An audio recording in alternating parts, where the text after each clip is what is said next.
how do you do it? What is the process of starting? And for me, it would be like taking an idea, like I was figuring out how to turn a propane stove into a flamethrower. What? like you could take the piece, spray it into a flare, and it would go. Words matter with John Maurice. Hello, everybody. My name is John Maurice, and welcome to my new podcast, Words Matter. Today is going to be an amazing show because we have a guest who has been in the entertainment industry for 42 years. We're going to get into it. Without further ado, please welcome Mr. Mike Conway. How are you, sir? Nice to see you, John. Good to see you. Did I got it right?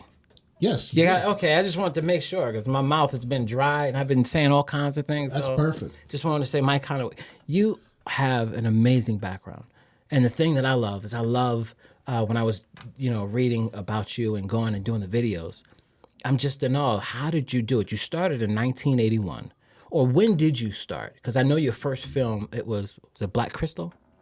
Yeah, that was the first feature. And that was in 1981. No, that was, we shot it in 89, but I started making Super 8 films in 81. Oh, okay. So I made short films, Super 8 and 16 millimeter. Oh. And then I was like, well, I got to turn this into a longer movie. Right. So so what was the movie? And the 8 millimeter and 16, that seems like it's a lost art now. Everybody is digital, so.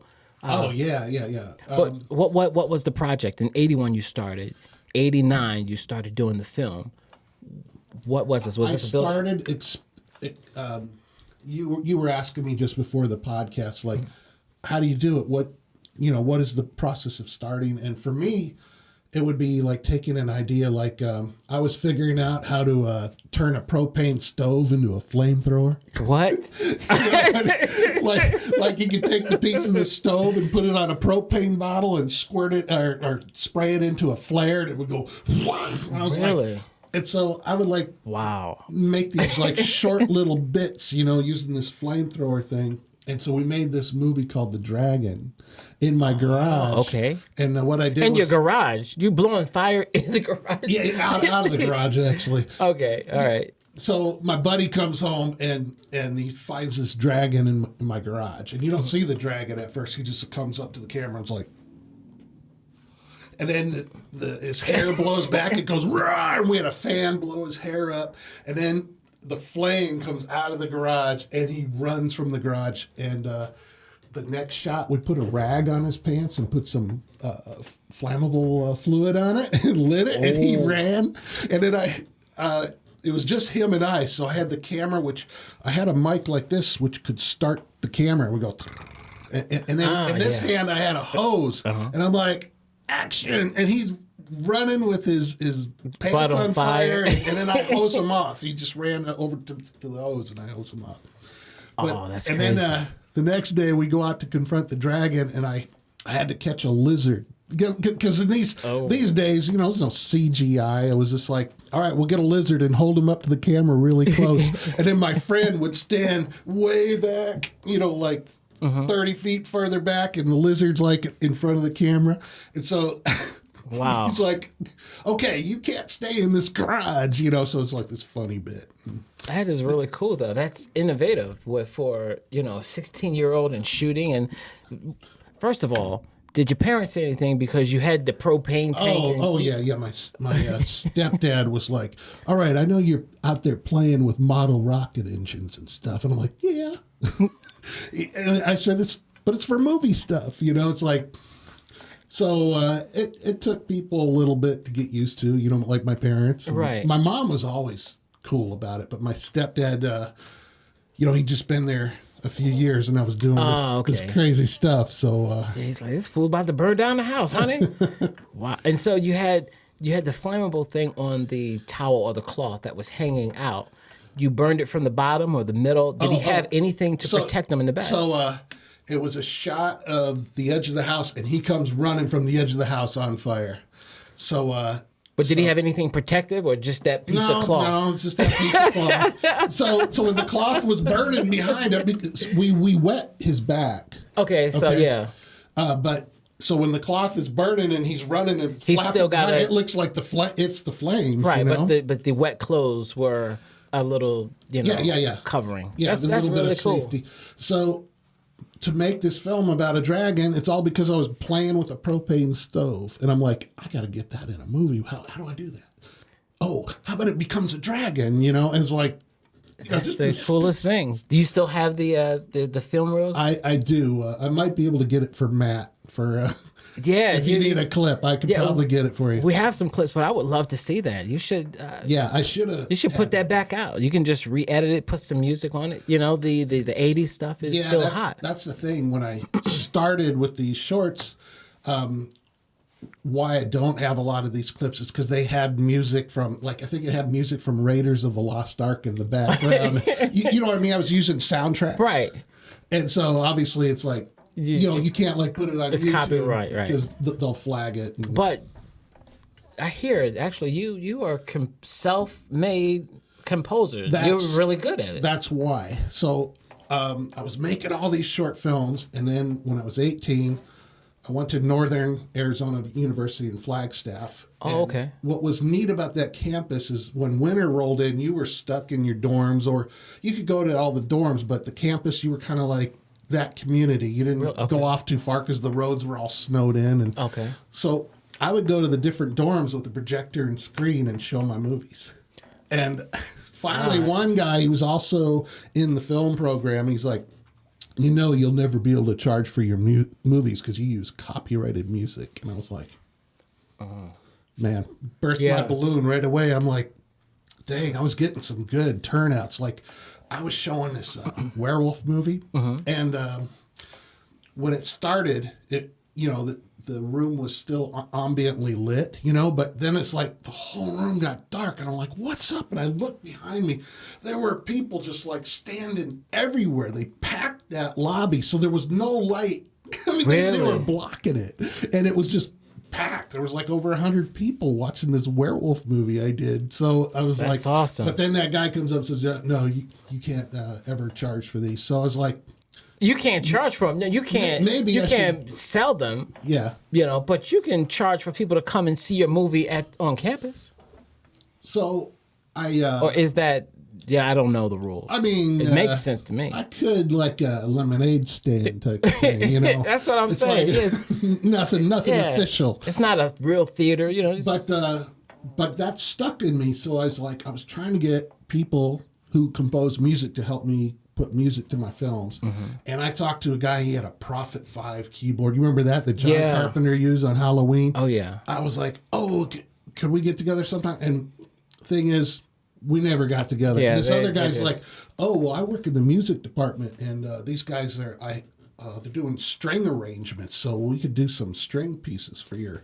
It never came through. Finally, I just what is it with these synthesizers? Because I hear this sound that goes, but I didn't know what they were until I actually that was new.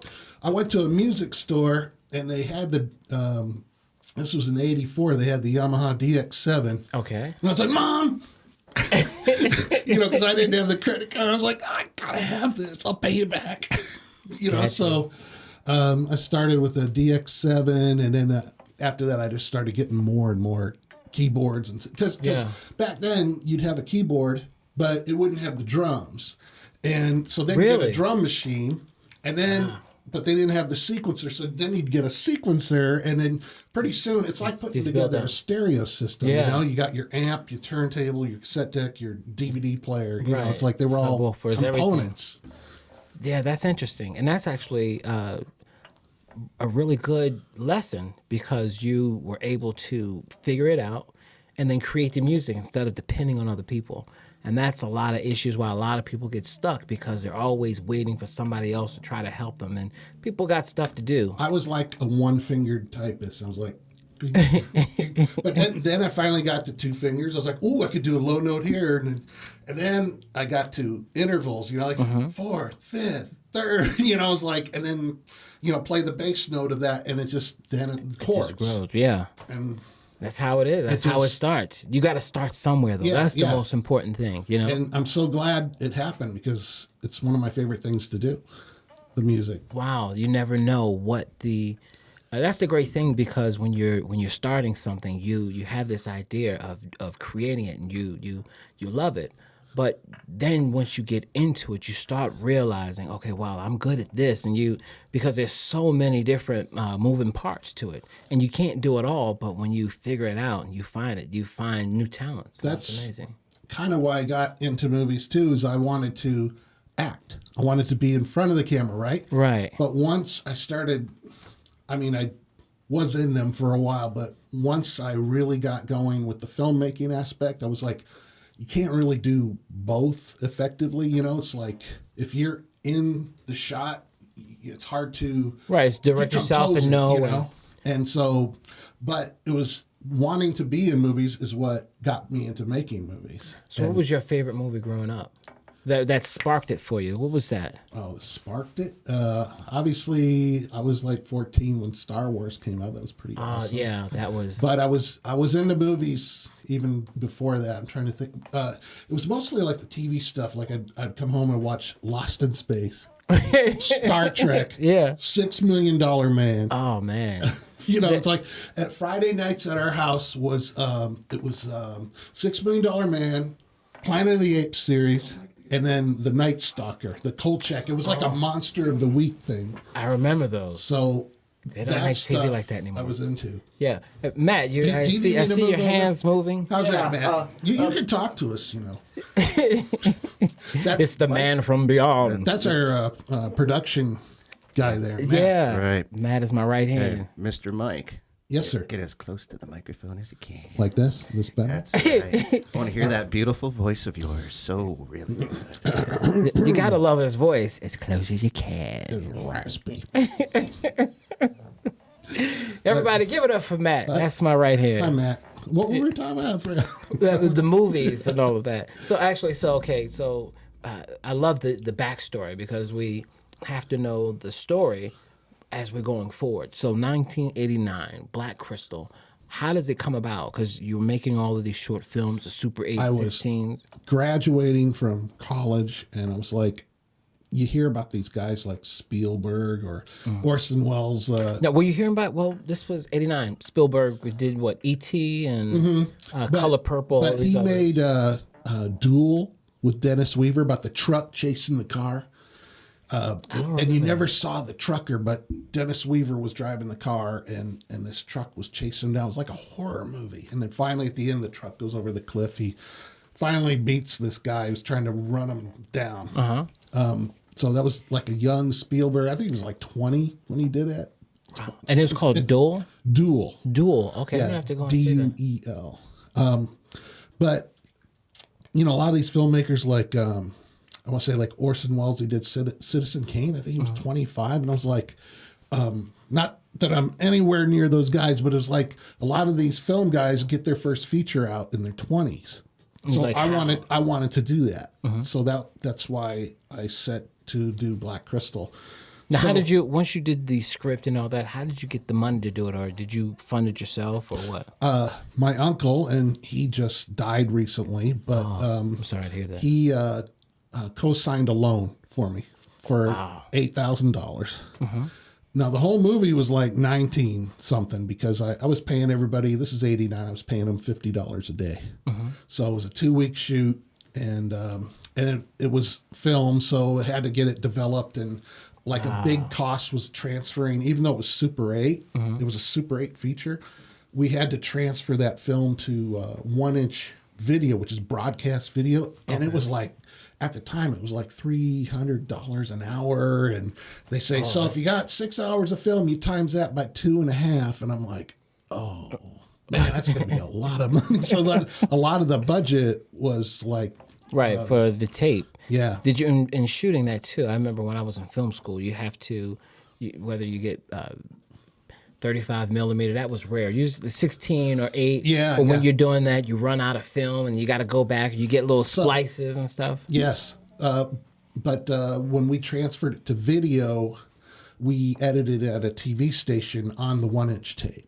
So they were able to do it by punch in, punch out. So it was pretty modern. It wasn't the same as digital, but it was assembly, but it was It's fairly modern. much easier than being on the flatbed. So I had to learn. There it is, the black crystal. Let me see. Matt, Matt, where do you want it? This this came is awesome.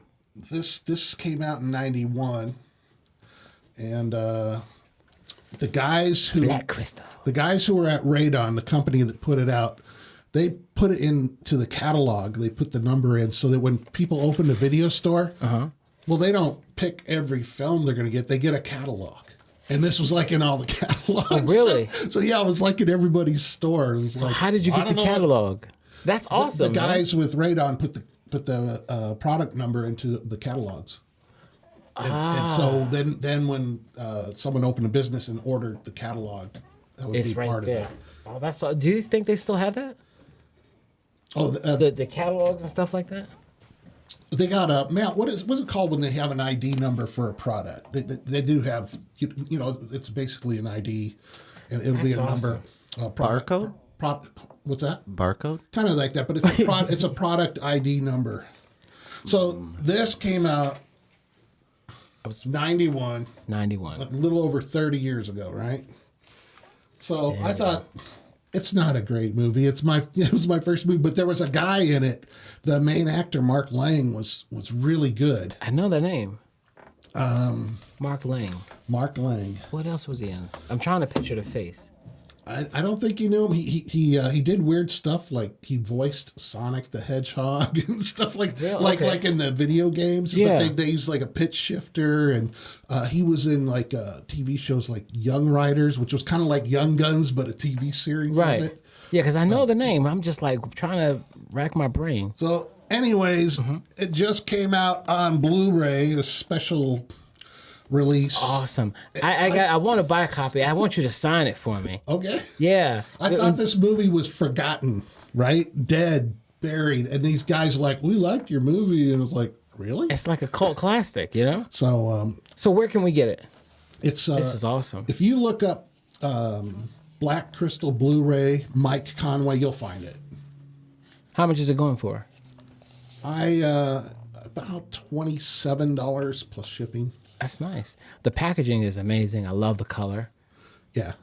I'm And gonna have to get one. Look at that. They used the font from Jim Henson's Dark Crystal. It's the same font. Really. So I was like, well, that's an interesting touch. It's also cool because now people who know that, when they see this, it's, you know, the memory, the mind just comes Right. to it and be like, oh, okay, I know this. They know it from somewhere. So it was a really low budget. We have a clip from that though. Mark Lang, he plays a warlock in it. And Okay. This she isn't in there. Sorry. Nah, you good. This is a model that they used for the actress Lily Brown. So she was mad that she wasn't on the cover. the distributor got a model and made their own cover, right? So It this happens. model made it on both covers. But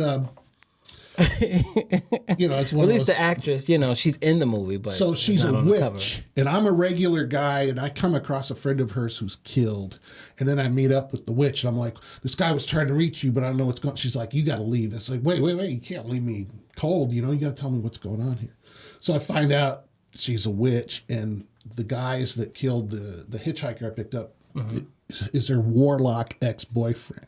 So I got a clip of him. He's looking for us, and all he remembers is my car. I was driving a yellow Trans Am. He remembers my license plate. You know, Oh, wow. And so they've been scouring the town, him and his men. And Matt, it's you have the arm break clip, so he's gonna play that. All right, we're going to see the warlock and the witch. Yeah, it's and just it's a quick clip, but all right, let's go to the tape.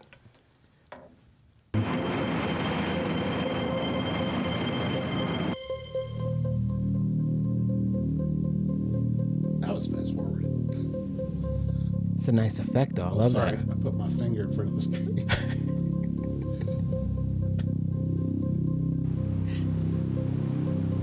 Nice house. Whose house was that? That was a friend of mine.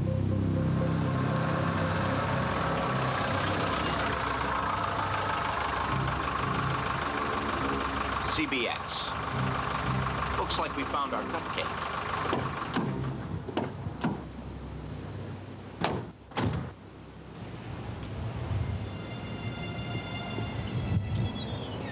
Nice car. Can I help you with something? I was just admiring this car here. I've been thinking about buying one of these myself for some time now. Well, it's not for sale. Besides, it's not mine. Oh, yeah? Where can I find the owner? You can't. He's not in town. Ah. You better be honest with me. It's the polite thing to do. Now, where is he? I don't know! Let's hope you remember before you run out of bones. So he's got his hand in his pocket. Yeah, he's just strong. like casual. Yeah, he's a strong warlock. Just break his arm with one hand and the hand in the pocket. He cool. But he was such a cool actor because I don't even think I wrote the bones line. He would just spit that stuff out off the top of his head. You know, I'm looking at it, man. I have a television network that would look perfect on there because I do classic television movies. Oh yeah. So I thought I was watching my my network for a second. Hey, we got to get that on there. We got to talk and see how we can make that happen. I like that. Now I'm interested to see the rest, man. That was really good for your first movie, and the scenery, the house, the car, the guys. It's got really some standout parts. I mean, a lot of it's like, okay, you're like, what's this? So, you know, what I call the small talk scenes. Right. A lot of people, when they start doing movies, a big mistake is they write a lot of dialogue that's what I call the small talk. It's not always advancing the story when it should be, and so it's just something you got to learn as you write and write more and get things more concise and moving. I've heard, I don't remember who said it. They said, if you want to write movies, write 10, 20 scripts. Yeah. Throw them away and then start again. I was like, what? Then you're ready for your first movie. And it's kind of the same with early filmmaking. Like when I'm doing all those shorts and things, and I thought that movie was kind of a throwaway movie, but it's funny because some people like it, and they like the car, they like the magic, and they. I really liked it, and the stuff that I really liked about it was how you shot it, because the industry has advanced and they do different things, but a lot of times they don't have the basics. Huh? Yeah, the basics, just the technique.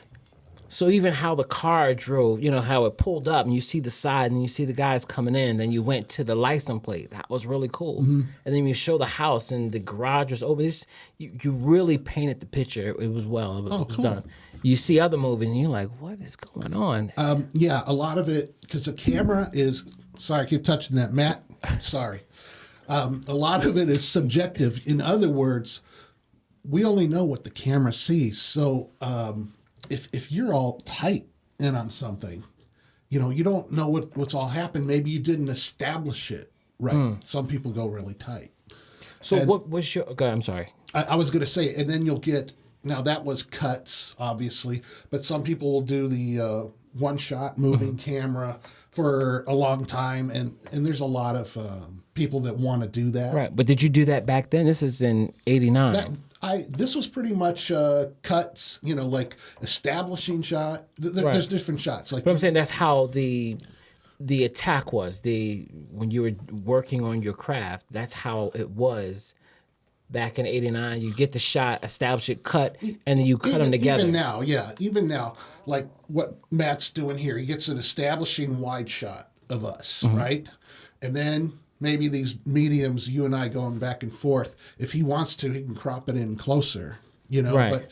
But that's the basics of it, where you get an establishing shot and then the cuts, you know, of the, like us, the two guys back and forth. You know, depends on what you want to show, and then. Maybe you want a cutaway, like there's a black cat going meow, and you know what I mean. That's like the Hitchcock. Camera is a point of view, and there was Dusk Till Dawn. Watch part 2 if you ever watched that movie. They had like a point of view of an oscillating fan. They put the camera on the fan. It's going. I remember. And you remember that? It's just the scene. Quentin Tarantino was amazing. But it would go like from one guy here, and this guy might talk, but it was the fan. You could have the point of view of a dog, you know, so low angles, high angles. I mean, what do you want to be your point of view? You know, it's knowing the story. The camera's almost like a third character. Yeah. You know, when you do the point of view a lot. When you see movies today, do you see that technique, or what do you think about the difference of filmmaking back in the 80s versus now? What is the main difference? I know we went from film to digital, but the technique and the craft, what do you think? Well, the main difference is, like, a lot of people shot very few takes. They shot limited footage. Now, you'll hear that they'll take a year to just shoot a movie, or however many months, and they're like, oh, we did 40 takes of this. Back, like, when we did that, we did 1-2 takes. Right, It's because like, it was money. we got to move on. It's money, especially film. Right. With when it got to tape and digital, it's like, hey, wait, I can do this over and over and over. Right, you get it perfect. And you got to strike a balance between moving on and getting something that's good, and important. So, what is your take on that? Do you, how do I you like establish to keep it moving? You like to keep it moving. So you got it. That's good enough. We're not going to stay here all day until you get it perfect. Yeah, and if you get an experienced cast they get their line, they're not tripping on their lines all the time. Mm-hmm. You probably know this if you use amateur talent. They're going to trip on their lines, and you're going to be there all day just to get it right. Right. You get some pro actors or people who are very serious about it, and they'll deliver it for you, and you can move fast. Right. Well, they know the beat. There is a method to acting and getting the lines. It's the rhythm and learning that. Mm-hmm. And most people, maybe they have to vibe or feel or method acting. It doesn't matter what they do, as long as they get the job done. But there's so many different ways. But yeah, the dedication of the actors involved can make the whole difference as far as like how fast you guys can move.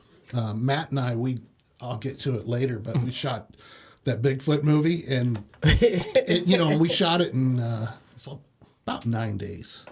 That was Mount Charleston, right? Mm-hmm. Okay, well, let's get to that. We're going to come back to that. So 89, then we're going to this one, the Bigfoot movie. This was shot in 2021. Yeah, I just mentioned it because it was an example of something we had to shoot fast. Right. Well, what's the name of it?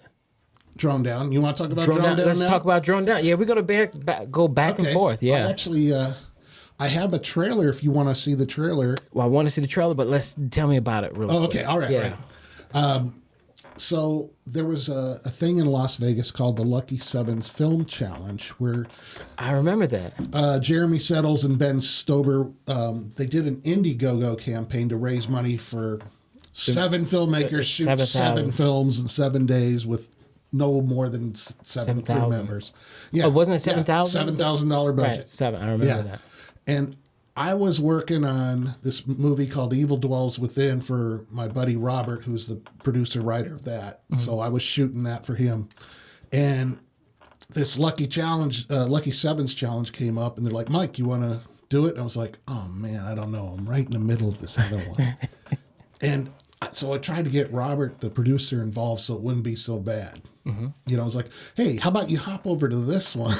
Right. Let's knock this out really quick. And but then he got COVID. He got the Delta, and so he couldn't go up to the mountain. Oh, what was he had breathing problems from COVID side effects, and wow. So all of a sudden it was like, oh shoot, it's back on you. It's just Matt and I up there, but the cast was really cool. That, like, when I say a cast matters, we got a really good cast for it as far as people who were willing to do this. We were paying them like $70 a day, and it's like, but that was part of the parameters of the challenge. They actually got a casting pool. They're like, really? Are you guys willing to make a movie? Like, what's the lowest price you'd take per day?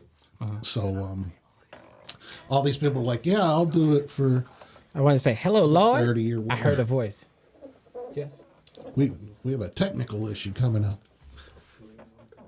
Oh, sorry. You don't have to leave, do you? No, I don't have to leave. I got chastised. I was squeaking the table too much. Oh, okay. Huh. All right, don't do that. Oh, sorry. I'm really casual. So, Like I said, he's always messing with me. He's always messing with you. when they tell you don't do something, just do it more. And then they stop telling. I guess I'm usually more. I just kind of don't want to ruffle feathers. So you tell me what to do. Okay, all right, I won't. So, yeah, to your point earlier about what kind of shooting technique are you going to do? so my decisions going into it is like, okay, we're going to do mostly daytime. So we're not setting up lights in the forest, for all these scenes. We're going to use daytime because we got to move fast. I'm going to have a little steady cam arm, jib arm, and so that we can get a lot of moving shots. But, also I did mostly the cut method where, you put the camera on a tripod, you get your scene, you get the wide shot, and you get your close-ups. But there was a lot of scenes where they're walking or running, and I wanted some movement for that. So you'll see that in the trailer. But yeah, going in, I just kind of wanted to minimize anything that would slow us down. Right. It's like I want to do the fastest film with the least amount of obstruction. So as little lighting as possible. And that was 7 days. Yeah, but we technically went to like 9, which is still really that's amazing. fast. Yeah, to shoot all, and it was a full feature. Yeah. Wow. So, the other challenge was like, well, wait, we need like a Bigfoot costume, right? And I had this girl on Evil Dwells Within. She was going to do it, but then she's like, I said, you could still do it for $3,000, right? And she's like, $3,000, that would barely cover the materials. And I'm like, oh, okay, well, so I talked to another person, Joanna Heckman, and she's like, yeah, I can do it for $3,000. I was like, really? Because if they're giving us $7,000, what I'm paying the actors depends on how much this monster zoo costs. Because really, I didn't take a dime, because, and poor Matt, I mean, I did pay him a little bit, but Matt gave me a couple days. He donated, so it's like, Matt, you want a camera lens? It's a pretty good lens. It was still worth it. I had so much fun. That was such a fun shoot, and everybody was just amazing. I mean, you couldn't ask for a better group of people. And that's the reason why it went so smooth, I think. It was one of those times where everybody just clicked. And but when we cast the movie, we got the people that we wanted. I mean, it was great. Now, who gave this this whole cast or this pool of the actors to choose from? Was it the people who created the whole 7 for 7? They because they were blitzing social media with it, as you probably saw. They said, anybody interested, you've got to send a demo tape. And then you got to say what's the least amount you'd work for, because we're obviously talking about microscopic budgets. Right.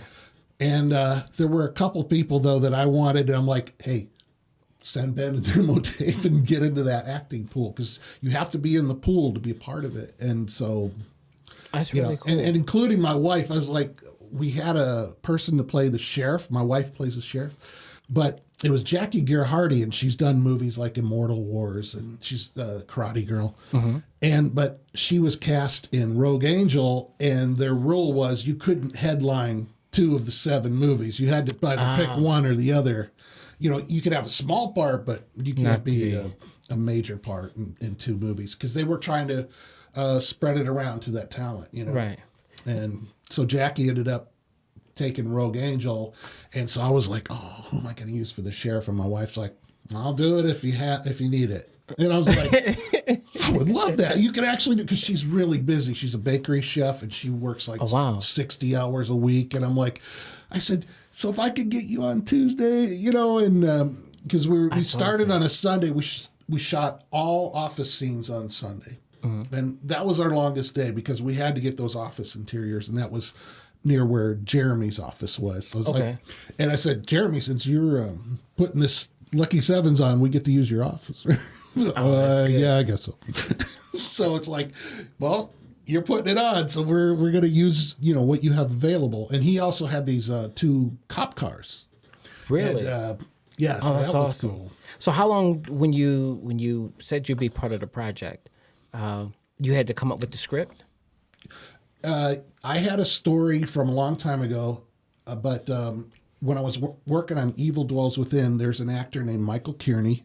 Okay. And he asked Robert, the producer of that, he's going, you think Mike would let me write his script? And so Robert told me, he says, Mike wants to write your script. And I'm like, well, I don't know. We'll see. I said, trying to do 2 movies, this is like really overbearing, as far as the workload. So of course. I was like, hey, Mike, I forgot something in my house. Let's take a ride with me. So I said, look, I've got a story from over 30 years ago about this survey team that gets, attacked by Bigfoot. They shoot one and the other Bigfoot get mad as a tribe, And so I told them all about it. I said, there's got to be this crevice. I said, I'm changing the survey guy to a girl. And, because I wanted Abby Ray in the movie. And so she's in it. You'll see. So I said, you could write this script, but I'm going to come down on you, on different things. I said, Right. I want to make sure it goes the way I want it. Right. Because it's a story I've had for a long time. So he wrote a great script. And what he did was, I was expecting this movie was going to be just full of terror and just nothing funny. It was just going to be just scary. And he put all these like humorous bits in. And characters that were, like one of the guys, he's like such a jerk, you just hate him, but it was like, it's perfect. It's perfect. So what he did with his characters and his dialogue was, it just meshed so well. It was like, awesome. My story and his dialogue and characters. And so he must have been watching you for a while, knowing that liking your style, he could bring that element to it. He's one of those guys that, he's written a few scripts. He's got it down.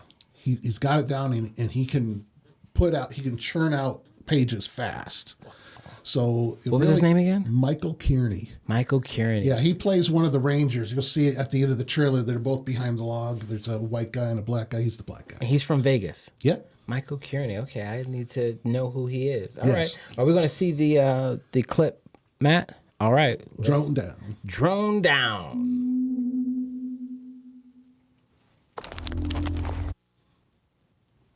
And this is the part where it freezes and Because the drone was down? there's the UFO. We'll just keep talking till it plays. So let's see, what else could we say what else would you want to know about Drone Down? Oh, I thought it was coming back on. How did you do the Bigfoot scenes without giving too much away? Because we want everybody to go and see it. So the makeup, because it was such a big job, and Joanna, I thought she'd have an assistant. I said, I'll pay your assistant too. So because it's such a huge job to do, but she didn't have the assistant, and she fell behind, and so the Bigfoot suit was not ready for all these scenes, and I had to put it in later. Really? It was. The end of the week it was done, but the people like Michael Kearney and Drew Van Pearson, who you'll see hiding behind the log, Bigfoot wasn't actually there. It was just a regular person, and you get go back and shoot. So what I did was I cropped above the log, and then I took Bigfoot, who was played by Michael Brand. I said, we got to go to that log. It was about 3 or 4 o'clock when they were there, and we just did it the same time of day.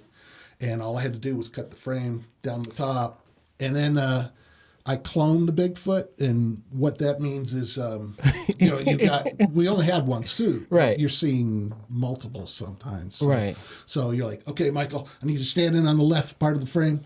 All right, great. Move around. Okay, now come to the middle. All right, great. Now go to the right side and move around. And you're able to blend them together. And then you can mat each section in, and so you actually have 3 Bigfoot in a shot. Okay. I think we'll see the clip now, right, Matt? Mm-hmm. All right, let's see it. Drone down.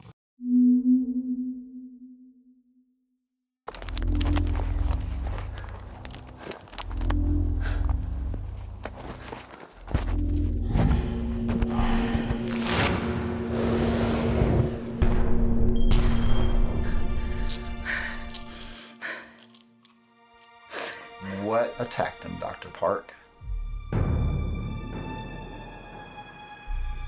What was it? Was it a mountain lion? A bear? Did you really see? Why don't any of you believe me? Because you sound nuttier than a squirrel. We're out here on a missing persons case. It's blood.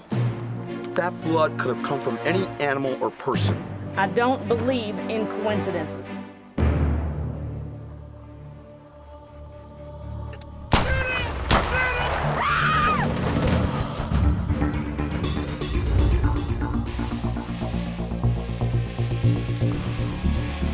Wait, what is that? A bear?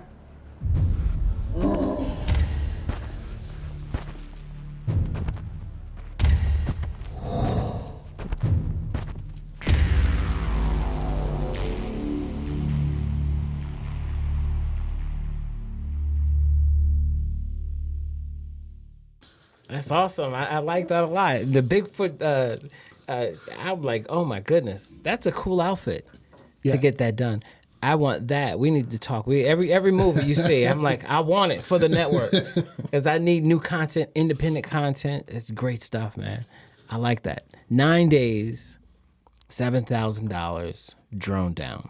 Yeah. Oh man, we got to push that out. What's the temperature on that, or is that out yet? Or people, what are they saying? I'm doing a little bit of tweaking of the music because to do it that fast and all that, I put some temp music in at first, and so I'm replacing all that with mine, and it's really close. It's almost done. We're looking at maybe June, the 6 months, or the end of the year. Well, it depends. Like it could be done this month, but when you get it distributed, I know Jeremy's looking at stuff like Film Hub and stuff. Where they what they're worried about. Have you seen these pages about like how distributors screw over like filmmakers and they don't pay them? And no, I've heard stories, but no, I haven't seen anything. So it's really hard to get payouts from distributors now that things have gone streaming and they don't have to account for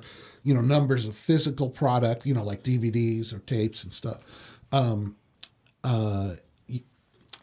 It's a new world for me because I actually didn't make a feature since it was Exile, which we shot in 2007 and it came out in 2009. And from that point until Evil Dwells Within and Drone Down, I hadn't made a feature. It was almost a 10-year gap. Oh, wow. And then COVID happened, and while it was really bad for a lot of people, it was an opportunity for me. Right. And all of a sudden, it was like, I was making shorts, and then I was making features, and and there were all these people that were willing to do it, even though it was a strange new world with COVID. Right. Like I said, we lost Robert on that project, but Robert passed away. No. Oh, I meant his producing. He was going to help produce this. Oh, because he had COVID. That's right. Yeah. No, he's fine. Yes, sorry. You said we lost him. I'm like, no, Robert. It's probably good you clarified that. Yeah, we lost him, but we found him. Then we found him. He's fine. He's fine back now. Good. No, that was a really good trailer. I really like that. I can't wait to see it. We got to push it. So now, you were talking about the distributors and not paying, and we're now with the whole new world. I'm sorry, Matt, about the table. I keep squeaking. That's really interesting because with the streaming, like you said, you're not doing DVDs or videos. So what is the process now? Well, it's still going to come down to contracts, though.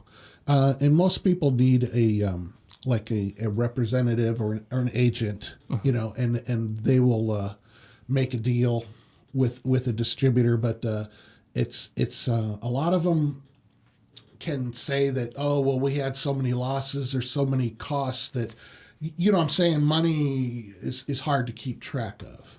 So that they can say, well, actually, we did make money on it, but they don't tell you. It's like, right. So I don't have a lot of experience with that after my 10-year lull. And that's why this is going to be a nice crash course with 2 films, and we're going to find out what's working. So with the distributing, with the like a Netflix or Hulu or even smaller services, with the Netflix and Hulu, you have to pay a subscription just to get onto the site. So those are free. I'm seeing a lot of people go to Amazon Prime, to where you have to pay the $4.99 or whatever for those. So is that type of a thing now? Well, I actually had Exile was on Amazon Prime. That was a sci-fi movie I shot in Utah. And that was actually making some money from Amazon. Really? Okay. Yeah, it was making like $1,200 a month. Really? So what were you? How were you? Were you advertising and marketing it, or was the distributors doing it? How did I had a producer's rep who was pushing it out, and she signed a deal with I think it was Go Digital and some other companies, and so they would do things like Amazon Video, but also cable in different countries like Canada. They say, okay, well, here's a check from the Canadian cable. I'm like, oh, cool, because I wasn't expecting that. Right. That's always great. Now, you said she was what was it? She was an agent. She was a producer's rep. A producer's rep. Now, how would you find a producer? I've never heard that terminology. She was a lawyer / producer's rep. That's someone who can represent you and take your copy of your film to the American film market, for example, or any other fest like the Berlin Film Market. There's How do you find one? Cannes Film Festival is like another market. How do you find the rep? Oh, your entertainment attorney, or I found her through a film forum, and we haven't done a lot lately because, like I said, I had a lull. But now the film forum is what? Is that a conference? No, it was a website where it was a forum about filmmaking, and you were talking about that earlier. Yeah. Was that an older thing, or is that there's still sites like I actually go to a talk called go to a talk. I go to a site called indietalk.com, and it's a pretty decent resource. Like I said, social media is where almost everybody's at. So like on a Facebook or TikTok or different things. But you just get onto the social media or film forums, and you can connect with people. Yeah, so people, what would you say to yourself? Because everything has changed now, and one of the things I want to do with this show is definitely bring just knowledge. So anybody who's seeing this, who wants to have the possibility of making a movie or something, they don't know how to do it. When you start finding these things like the film rep and stuff like that, how has it changed from when you started to now? And if you had your younger self, 17-year-old Mike, in front of you, what advice would you give him to say, this is what you should do now because it's changed? Oh man, there's a ton in that. When I started out, all I wanted to do was make the movie. Right. I didn't have an agent. A lot of people, or a lot of companies won't deal with you unless you have an agent. So, but is that a catch-22? You just getting started? How do you get an agent? Because they usually want to see your work before messing with you. Or? Well, no. What I did was we used to have something called the Hollywood Blue Book. It was a film directory. They actually listed all the distributors and their addresses. So I took it and I went to California and just cruised, through like Chatsworth and different cities. And that's how I got Black Crystal out. I went to their door. I said, I've got a movie. And really? And, they don't make that no more though. The directory, right? Oh, no, but I don't think they make it in a printed form, but I'm sure they've got stuff like that online. Wow. Okay. So you went and you just, that's bold. I just knocked on doors. Yeah. I said, hey, I got a movie. Yep. That's what I did. But a lot of it's the legwork. The difference is nowadays you can meet these people online. And so if you belong to some sort of film society, and as I said, there's even a site for distributors, where they other filmmakers trying to get distributed, where they talk about what they're doing. Now, do you think it's just as easy, even if you find them online, if you go there, you say, I got a movie, everybody is trying to do this now. So how does somebody navigate into it? It's easy to get distribution. It's harder to get paid. So, yeah, because everything I made has gotten distributed. Right. Like, in fact, yeah, let's bring them. I brought them. I brought the parade.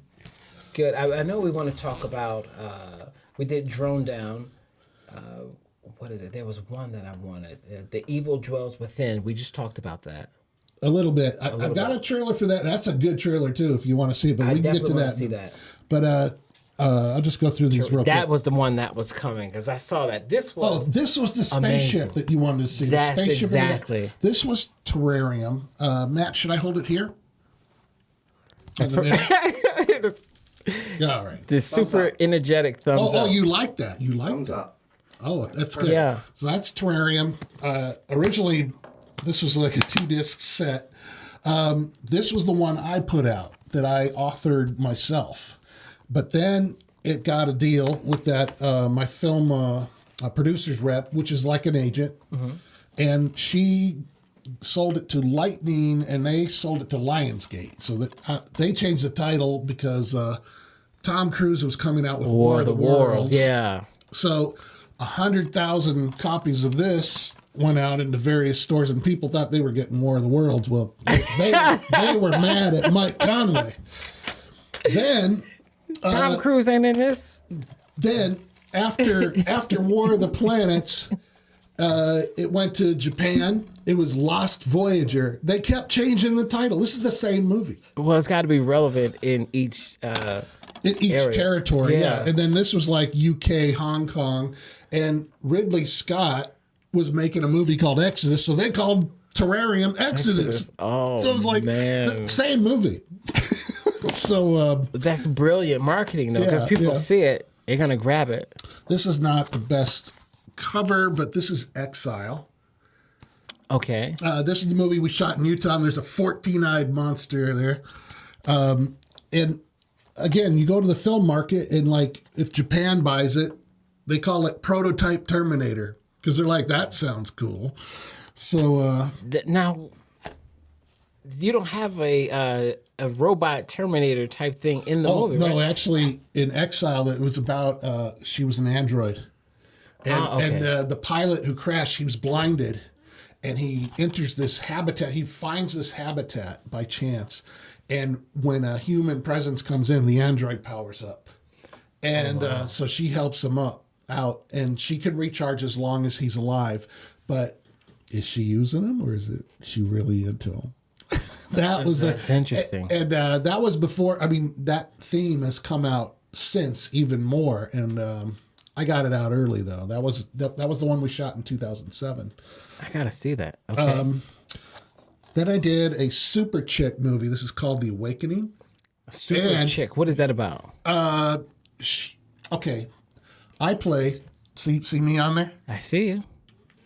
That's me. I'm Dr. David Andrade, and his wife is dying of doggone it, I can't remember she's got pancreatic cancer, which is like one of the worst cancers, and he's a radiation specialist, and he's doing this gene splicing therapy, radioactive gene splicing, and he cures her cancer. It makes her all strong, but it screws with her serotonin, so she becomes like this super chick, but a bad one. You know, like she can't control herself. Like someone bugs her, she's gonna kill him. You know, just pull your heart out. There's the Thailand cover of that. Oh, that's cool. The Awakening in Thailand. They had some really good art on that. There's the discs. Oh, that is. This last one, this is kind of semi-related. For the music, I did a music tutorial on the Korg Oasis keyboard, and I authored this myself, but this like sold like hotcakes off my website because anybody who had an Oasis, like, I need to see that, you know. Wow. So the whole movie is you doing the tutorials on how to play. Yeah, it's like a 3.5 hour, not play, but what are the functions? Like, how do you use the sequencer? You know, how do you use the effects? You know, where do you find all the program makes? How do you use a mic and make a vocoder and different things? You know, that these. That's awesome. Yeah. When did that come out? That was around 2008, right around the time of Exile. I shot Exile, but then the Oasis DVD needed to be done. I mean, people were asking for it, and they're like, Mike, you give such good advice on the forums. So you know who it was that talked to me? Andrew Boname, the producer of Chud. Remember that movie Chud? Cannibalistic humanoid underground dwellers from the 80s? It sounds familiar, but I can't really. I forgot what else. He did some other things, but he was the producer of Chud, and he had an Oasis. And he's like, Mike, your post, you know, like I wrote about it, how you do this, and you can have 8 outputs here. And he's like, you got to make a DVD of this, he says. And so we like traded movies. I gave him The Awakening. He gave me Chud. Wow. And so then, because of him, I made that DVD. That's awesome. So it was like, cool. Yeah, that's a great story. It was like an $8,000 keyboard, so the clientele, the users were like, high end, a lot of, people with money and, producers like him. And then to teach them all the tricks and stuff that you do, that's priceless. Yeah. Because they're going to save so much. And if they don't know, they're going to have to hire somebody. It's going to cost way more. Oh, yeah. Than getting the DVD was like $28, $29. So, yeah. Which for a tutorial was not much at all. That's brilliant. How long is it? Is that about an hour long? Or no, it's like 3.5 hours. Really? It's divided into sections. So, like on the back. I see. Wow. So you can use the back as a table of contents, and you could go directly to that part of the DVD. That's awesome. Where did you record it? Was it in the actual studio? I know you have the keyboard and all that stuff. I turned my garage into a studio for it, and I had kind of like their setup we had here. I had a setup with the camera coming over, like way up over my head, so that it was just the screen, the operating screen of the machine. And then obviously one looking at me showing you how to do this, like front and side views and then screen views, views so you could see what buttons I was pressing. That's actually genius. That's really cool. And there was nobody else around me, so I'm sitting here with the remotes going, all right, here we go. And then later you got to like have it all synced up, Oh, that's awesome. Oh, my goodness. So many more things. Okay, I'd have this down. What's next? Well, I got to get Drone Down and Evil Dwells with me done. And I'm really curious because I think they're both good movies. And everything that you showed your phone, we still, Matt, I'm sorry. Because I'm thinking I was going to say Mike Conway. Matt, I want to show that clip really quick. Of Evil Dwells Within? Of Evil Dwells Within. We want to see that. But then after that, I want to talk about Turnic. Well, what's the name Terrarium. of it? Terrarium, that's what it is. Oh, the spaceship. Okay. We got to show that clip. That's amazing. I want to see that. Okay, so you want to start with the evil We're going to see that right now. Let's go there. We're going to a party, but not just yet. We're going to go visit Maryland first. Like haunted Maryland? It's the 20th anniversary of her death. It's just some stupid, made-up ghost story, nothing more. That is where she died, and that's where we're going. But every time the police would go investigate, it would all just end up in a dead end. And yet, here we are. You know where you're going? It says we're looking for a tree that doesn't look like any other tree here. We implore you to come out of the shadows. Reveal yourself. What the fuck am I watching? The episode of Charmed? This is fucking stupid. Okay, I'm creeped out now.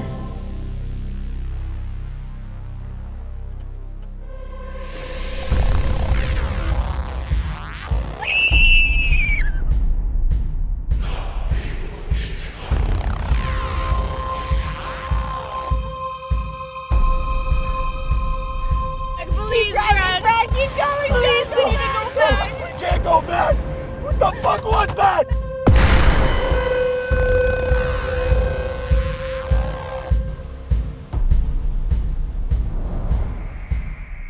That is a really cool trailer.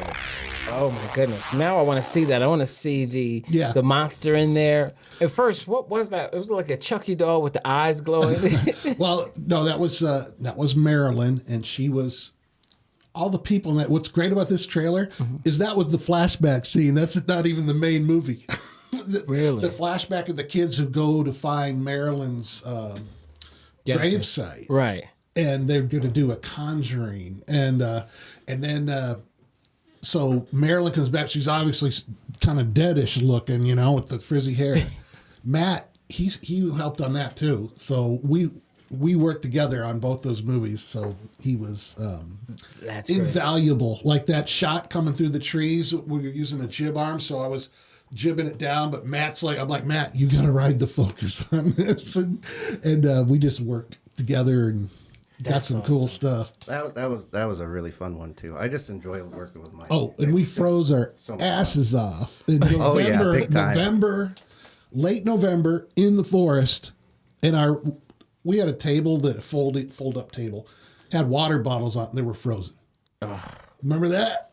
Yeah, I remember All too talking with well. Matt about that. And, Oh, yeah. he'd come home from the sets and he was like, it was freezing up there, but he loved it. That's because Robert, the producer, was a slave driver, but he's a really good guy. Oh, that's a He's great like, movie. how about we shoot in December? And I was like, no. And that was in the mountains, right? Yeah. Mount Charleston? That was behind it. You know, the road to Pahrump, I think it's Right. Blue Diamond. Yeah. And it those goes big over a hills. mountain Right. pass. But then behind there's Lovell Canyon Road. It's like after you go through the pass, there's about a couple miles down, there's a road that goes to the right behind the mountains.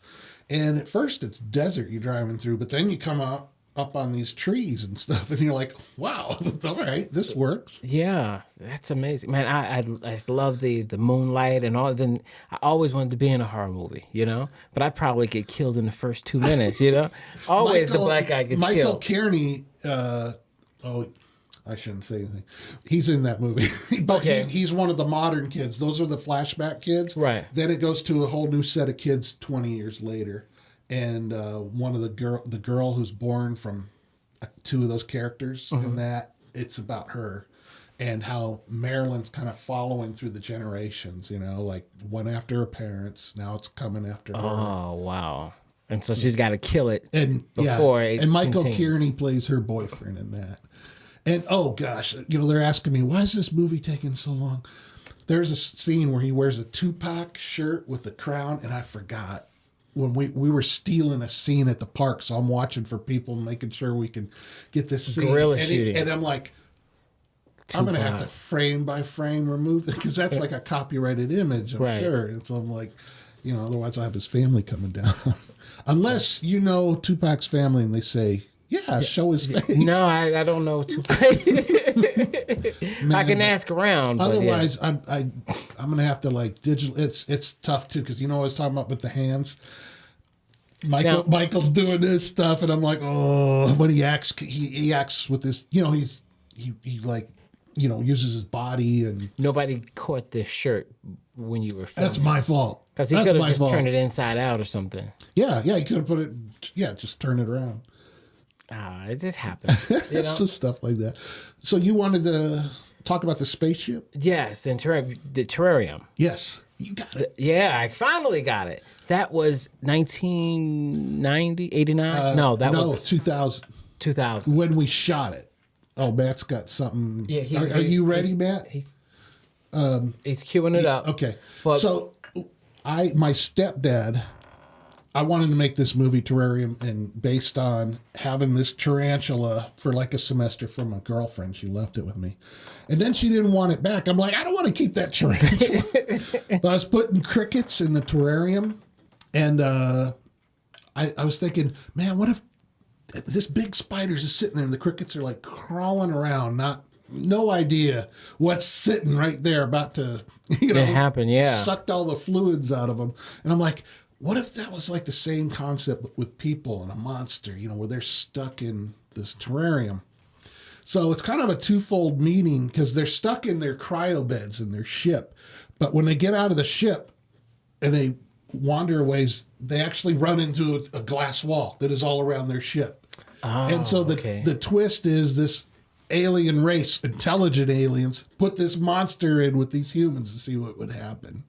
Wow. And like, you know, because they never saw humans before. It's like, let's see how they handle this. The thing that got me, I was watching the clip, and the news actually came in. This is Las Vegas, and during this time, you built the spaceship. Yeah. And the homeowners association was messing with you. Tell me about the spaceship. It was the city planning office. You get these guys driving in these pickup trucks that okay building sites, or they flag things like me. Okay. And so my stepdad came out, and I was thinking, yeah, we'll build this ship set, but man, he got going. It was like a apartment, you know. It was 64 feet long. I mean, he's like, what do you want? I said, I need a control room. You know, we're going to put chairs, and some neighbor of mine had a virtual reality company, went out of business, and they had all these consoles with chairs and screens. And I'm like, I'm going to make the spaceship out of this stuff. And I did. So I put all these like TV screens and the really nice chairs. And, now, what was it made of? The outside? Just wood. It was just. It looked like it was a car, a spaceship, like it was metal and all. You'll see. So what we did is we got 1/8-inch thick.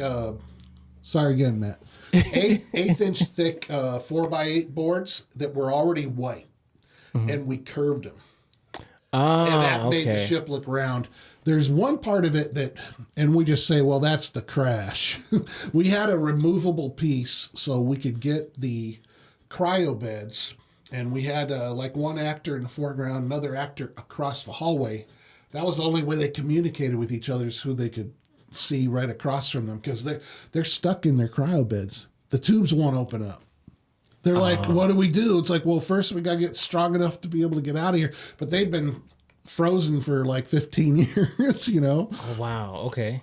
So they've come out of cryo, and now they got to just get their, they're getting electronic stimulus to their muscles, but the doctor's like, we got to do isometrics and, you know, just pushing against yourself and trying to get your muscle do, you know, the captain's like, I'm trying to do leg lifts, or, you know, they're just trying to physically be.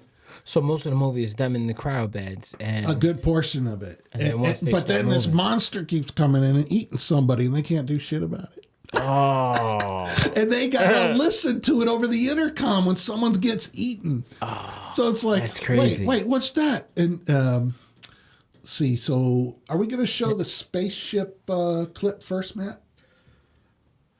Or do you want to show the cryo commercial? I got the one, the documentary. Yeah, okay, so this documentary scene that we're going to see, we were on a radio show, I think it was Lou Epton or something, and so it was like where they get the cast there, kind of like us here, and they were, and it was funny listening to the actresses talk about what they were expecting the ship to be, and then it goes into a couple clips of. I saw that the woman said, "I thought I was coming into a cardboard thing." She said, "I thought it was going to be cardboard boxes, but no, it was like this giant." And I saw the news out there. I was like, "Oh my goodness, this guy when he Channel 3, they like covered it like 3 different times because they got the premiere too." Wow, really? Yeah. That's awesome. That's great. Rachel Bosing did like 3 news pieces on it, so it was awesome. That's great advertising, you know? Yeah. All from building this thing and then having the neighbor who had all of this equipment and stuff. Yeah. So when you asked what happened, one of the city planning trucks was going by, and they're like, you have a permit for this? And I'm like, no. And I brought up, I'm all enthusiastic. I bring out my movie script to Rary. I'm like, no, we're making a sci-fi movie. It's like, oh, you need a permit. Well, it's just a temporary set. You still need a permit. And, so he cited me, and it's like a failure to comply. It could mean 6 months jail and $1,000 fine. So I was going down to the planning office, and I was like, you know what? We got to get this built quick and film it. This is the thing about making movies. It's all about the obstacles. You have a vision where this is going to be a perfect movie, but it's not. All the obstacles come in, you know, whether it's people coming at you with lawsuits or threatening, you know, to arrest you or whatever. You've got to just, all of a sudden you're making this thing really faster than you wanted to. It's like, because I was going to have all these like elaborate tracking shots and, you know, this amazing lighting. And then it was like, okay, we're doing this really fast. All right. So how long did you take to actually film it before you had to bring it down? It was weeks. It wasn't as fast as the Bigfoot film because we were shooting at like, I'd have the actors come over about 8 or 9 o'clock at night. Right. And this was a selfish thing because this is how cheap this movie was. We weren't even like getting them dinners. Like, come over after dinner time and we'll shoot late at night. My wife would make like chocolate chip cookies. We had snacks, but it was like, I said, yeah, I'm going to plan this out so we don't have to get breakfast, lunch, and dinner. We'll just have snacks late at night. I mean, everything had a purpose, you know, as far as monetary. So that was that. And that was 2000. Shot it in 2000. It didn't come out till 2005 with Lionsgate. Okay. So, what ended up happening with the state and the associations and all? Who was finding you? What ended up happening? they were cool. They left us alone long enough that we got it shot. And then the sad thing was I was shooting on 16 millimeter film, so you can't just watch it. Right. You know, it's like, well, I got all these film rolls that need to be processed at Photochem in California, and I can't watch a damn frame. And we tore the ship down. I got a buddy to come over. He took a chainsaw, went down the middle. We pushed the sides down. Really? And I said, look, I want to save a piece of wall. If I have to get some cutaway shots of somebody, I've at least got one wall piece. And because what they were padded walls. You know, I wanted it to look like the inside of a space shuttle. Right. You know, it's got like that padding because they float around in case they bump into stuff. Right. And so I went with black padding. So we would put foam and then a black cloth around it and make that pattern. Very cool. What about all of the stuff from your neighbor, the equipment? What did you have to do with that? You gave it back to him, or no? Because I took those consoles apart to make the control room in the ship. Oh, okay. So I was like, okay, well that has a TV screen in it. Take it out of each console. This has buttons. I'm gonna put it here, and I had a really long. It was like 5 chairs, so everyone had buttons. It was like Star Trek bridge. You know, it was like, all right, you got buttons, you got screen, and you got your chair. But it was like going down the whole wall. Did you ever show the monster? Yeah. Okay. So it was like a gorilla suit, but the monster face. Mm-hmm. A friend of mine, Gregory Scott Reed, made the monster mask. He also made the alien mask, and it was a static mask. So the mouth was always open, and it's like, we can't linger on this monster. We can't show him too much. Right, because it's going to be the same facial expression every time. So there was a lot of like cuts of his hands or him doing. I mean, sometimes you saw that face, but like one part there's a little window in the sliding door, and the monster was looking in, trying to get out. So you see his eye. You know, that's funny. But we got the clip. All right, let's take a look at this clip. Terrarium, right? Yeah, we're gonna watch this. Okay. Coffee's kicking in. Oh, yeah. But it was funny because when I got called, or when I spoke to Mike, and I was told, where he's building a spaceship in his backyard, I anticipated going out there and finding, a cardboard box that we were all going to crawl into, and instead there's this enormous. It was remarkable. This spaceship is absolutely you could see it from a mile away. Yeah. Yeah. You could. Huge. Monstrous. Yeah. Very, and I knew that. I was like, and then they wondered why my neighbors were mad. There's probably gonna be no time. I want to take it home so I can show people, because you tell people in there. And they're like, He's made it in his backyard. Yeah, like how cheesy is that? No, right. You should see this thing. Because until you see it, you can't imagine. You can't. How good it looks. So how did were people, the neighbors and stuff? They said you could see it from a mile away, but would the neighbors come out and try to see what was happening at night when you're filming and stuff like that? Everybody, they're like, because from the backside, all they saw was the back of the TV tubes hanging out, because we only had to make the one side look good. Right. And, he's got something else here. That's a short film. Matt, if you're going to go to this, I would go to about the middle of it when she starts shooting. This was a short film we talk about my backyard. There was a spaceship there. Uh-huh. We shot this contingency plan there. Now, I told you before the podcast, I used to host the Las Vegas Indie Meet. Yeah. We need something like that still. What that was a 3-day, usually around Memorial Day weekend. But it was a Friday, Saturday, Sunday. And we used to really do it up because my wife, being the chef, when she had time, would do like a dinner buffet. And then we'd have the get together, meet and greet. Everybody come over, have some dinner, start talking, and then how summer nights are. You're waiting for that sun to go down. It's almost 9, and when it gets dark, because we're projecting movies outside onto a screen. Okay, yeah, and to let everybody know, you're talking about a group of entertainers, actors, producers. Yeah, anybody who's interested in film and these are people coming from other countries. You have people from Canada and yeah.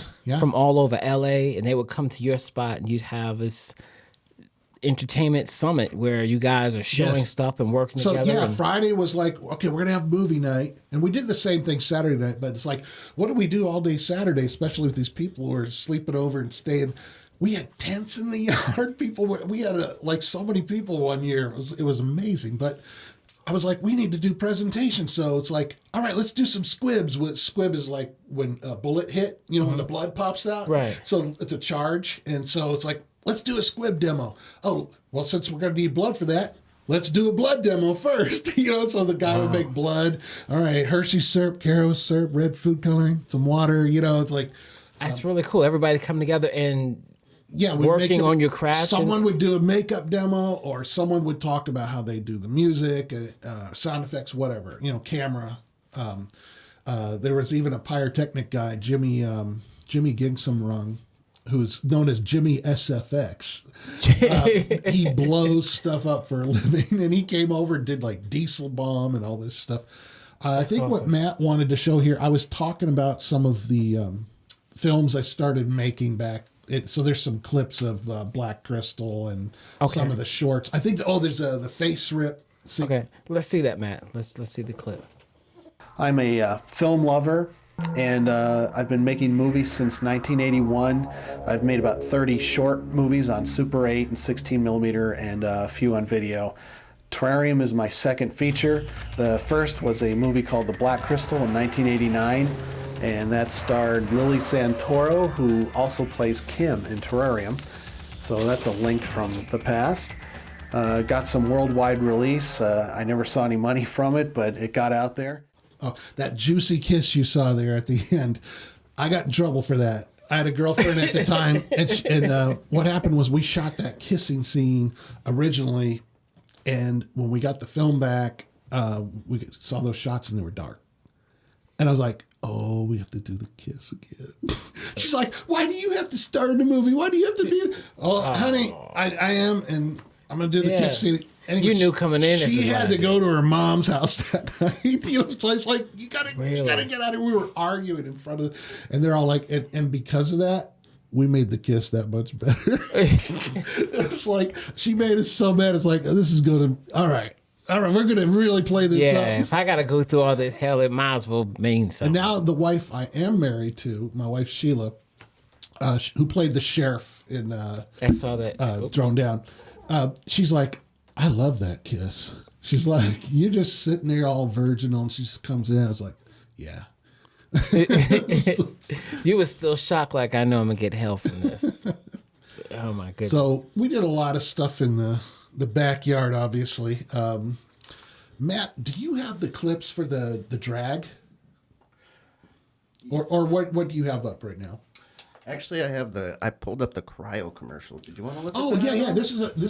Okay, so when I made my own DVD of Terrarium, that one I showed you earlier, and I said this is the one I did, I put ads on Cox Cable. I ran commercials. Really? And so when people are watching the Sci-Fi Channel, whatever, these Terrarium, listen to the reverberation on it. This is nice springs. Look at this. That's cool. He's always messing with me. Anyways, I ran like 3 different commercials, so I didn't want the same one playing over and over. So, because I bought like 60 spots. 60, wow. In that month. It was like, back then, it was like for $1,000, you can get 60 spots. How much would it cost now? No idea. That was 2002 when I did my own DVD. Mm-hmm. Okay, Matt, so this is one of the spots, and it has the old website, which no longer exists. Okay. We've landed. Our compartments won't open either, Captain. I see someone. There's a man standing by the debris. It's not a man. It's... Oh my God! Carnivorous. Bipedal humanoid. Feeds alone.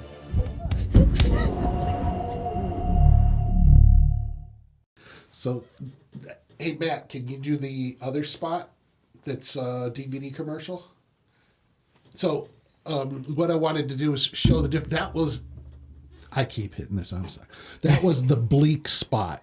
That was the hopeless, like, we're stuck damn monster's eating us. We got nowhere to go. So, I mean, I don't know. What would you think when you watched that? That was really cool. I loved it. And then you see they're in their what's the cryo tubes. The cryo tubes, and you see the tubes, and they're talking. And it's just like, and they can't move. That's Yeah. amazing. And then you see the hand comes in. Oh, that's Yeah. And I so wanted to do the cryo tube setup where they were on the radio. You know, like they can't hear each other otherwise unless it's coming through the. And I was just like, so when someone's getting eaten, you get like the crunching and the, you know, and they're just. So that scene where that was my wife again when she put her hands over her ears and she's trying to block it out, but what happened? It was like the girl like next to hers, and it kept bumping. It was literally shaking her too, and she was like, and then when she opens her eyes. The body's being carried out, and it like rubs on the glass of her too. It goes, it's like she was trying to avoid it, but got it full up. That's awesome. I gotta see that. I got the DVD commercial. Okay, so before you play it, I wanted to kind of contrast the bleakness of the first one with the more upbeat, actiony. Okay. So this is the other part of that. All right.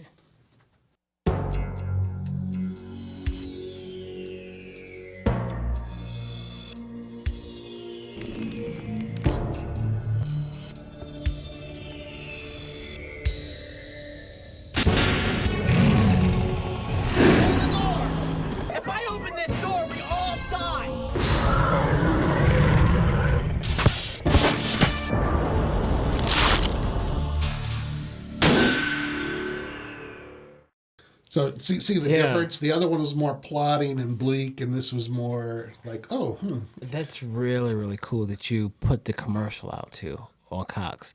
And that you was the Sci-Fi Channel, right?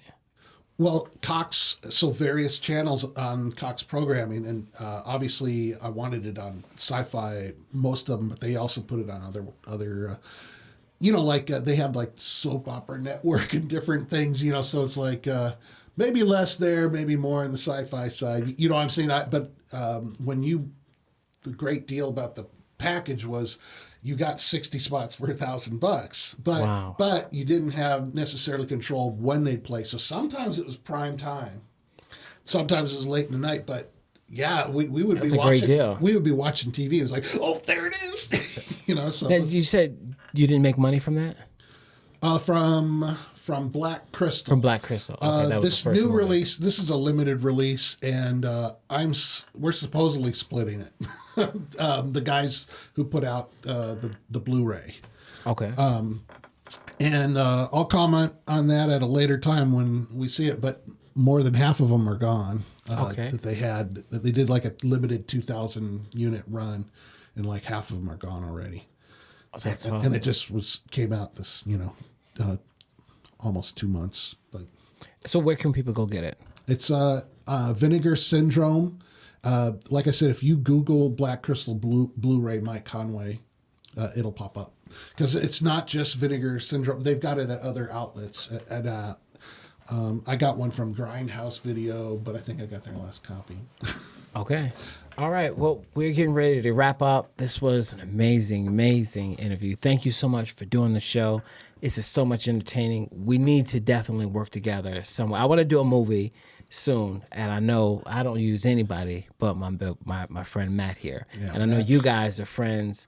So I hopefully one day, maybe in the next 2 years, we can all work on a movie together. That would be awesome. Yeah, and I would love to do. There's a few things that I have in my head that I want, but I want to do a horror movie. A trucker horror movie. That would be good too. Yeah. Well, how was the trucking? You know what? You could have the inside of a truck be part of a set piece. You know what I mean? Depending on what kind of truck. So you talk about semis, right? Yeah, 18-wheelers. I mean, these are the guys. They have you a can put fleet. a lot of stuff on the. Speaking of semi, I know we have to wrap up, but it's not here. But the Exile, when they were in their spaceship, we rented a moving truck, and we filmed the inside of the spaceship in a moving truck. Well, there you have Jay. Jay, my son-in-law. He's the guy to talk to. You have how many 18-wheelers? About 40. Yes. About 40. Is that all? Yeah. Yeah, and my daughter, she's working on a new reality, Women in Trucking. She has 4 18-wheelers. Wow. So I'm so proud, you know. So what you make movies with is what you have. What do you have? You know, resources. What are your resources?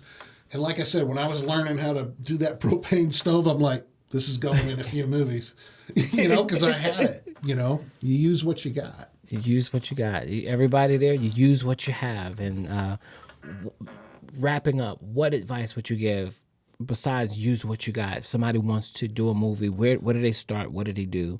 Okay, well, you're not going to do everything yourself. So you try and hook up with somebody that you get along really good with.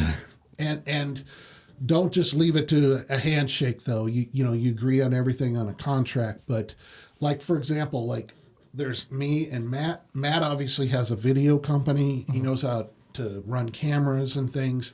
So that's a really good right connection. Right It's a hand, partnership, you know? right? Yes. So if you can connect with someone who knows more than you, that's always you know what I'm looking saying? for, right? Yeah.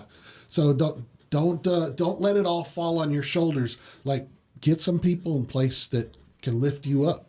You know, we're gonna talk about it. I have a few pennies in the bank, and anything that I do, you know, this is the second production Matt and I are working on, and you know, we're building the team back together. So in the near future, I have some ideas. We're gonna talk. Let's sit down and talk budgets, and let's make something fun. Let's make something exciting. You know, it doesn't have to be big and blockbusters, but just do it. You know, do what you love.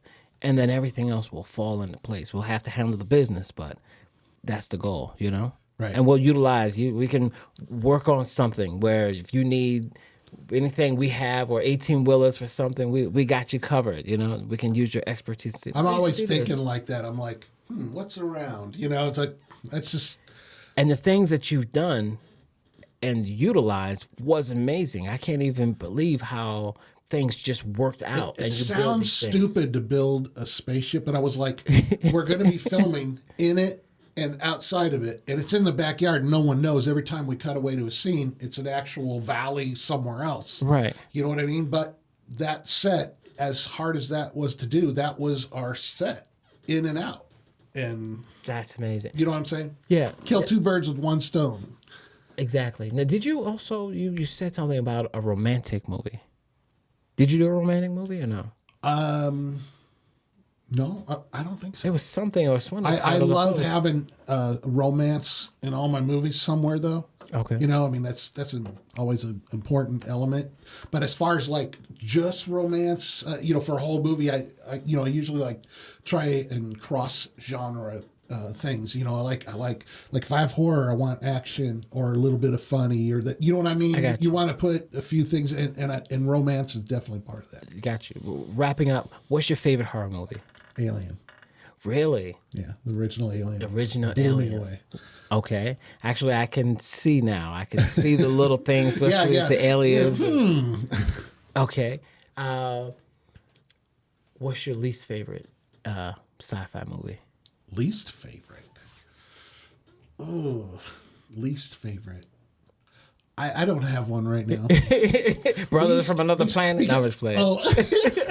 Oh my gosh, I was watching another one I can't say the title of. Oh yeah, I'm sorry. Can I say titles? I run that movie. I run on the network. It's a pretty cool movie, but I'm just trying to pick Homeboys from Outer Space or something. But there's I pause on that because there's movies that people don't like that I really like. Like I love Supernova, and people hated that movie, and I'm like, yeah, that's true. James Spader and oh doggone it, what's her name?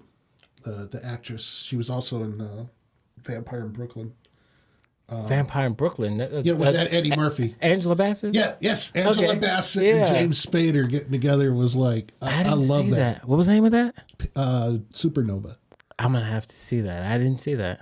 Yeah, I liked it.